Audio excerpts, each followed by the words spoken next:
Conman. Conman, a person who swindles another by a confidence trick. We get this meaning to trick or persuade dishonestly with the word con, the act or procedure intended to achieve an end by deceptive or fraudulent means with regards to confidence, with regards to one's assurance, but a guarantee or pledge with what? So one can be tricked or persuaded dishonestly by way of confidence, meaning by way of their belief in the certainty of something. Because when we establish something as true mentally and it's not, meaning it's not in alignment with divine order, we're assisting its believability. In other words, we are partaking in the energy being used to support its legitimacy. The con man then obtains by fraudulent means your ability to use your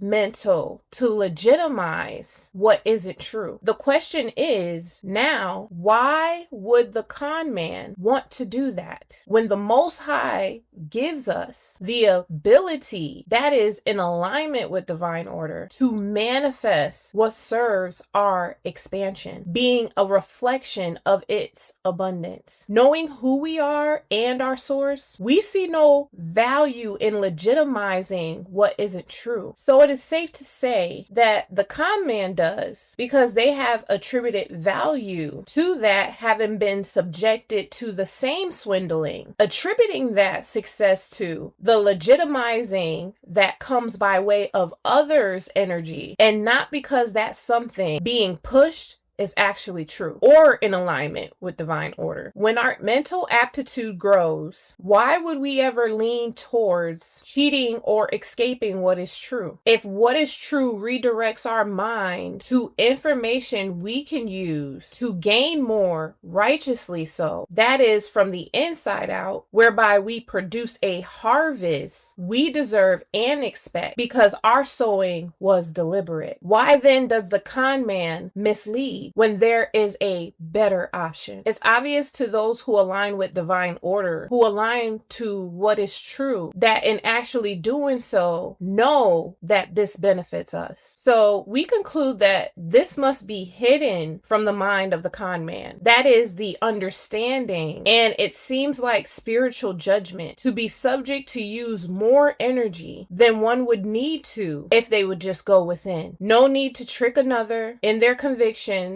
so that they can buy into supporting something that requires their energy anyway to be empowered, because without it, it wouldn't even manifest, actualize, substantiate, or materialize. A con man, in other words, promotes tricking our convictions to direct our energy to give power and life to what would otherwise be inanimate, inert, latent, formless, and static. That is to say, you are the source and do well to know that, to gatekeep your energy. So if we're going to be convinced of anything, it would require respect to that, respect to our energy, and how without it, that something being offered by the con man would be nothing or extinct in our reality. It wouldn't even matter, closing any opportunity to swindle. So whether they choose to engage us or not, our confidence remains pure as opposed to being tricked, having nothing to do with tricking others or ourselves. Out of that, we are good, and that's not arrogance. That is knowledge of self. I'm capturing my journey. Feel free to like, share, comment, and subscribe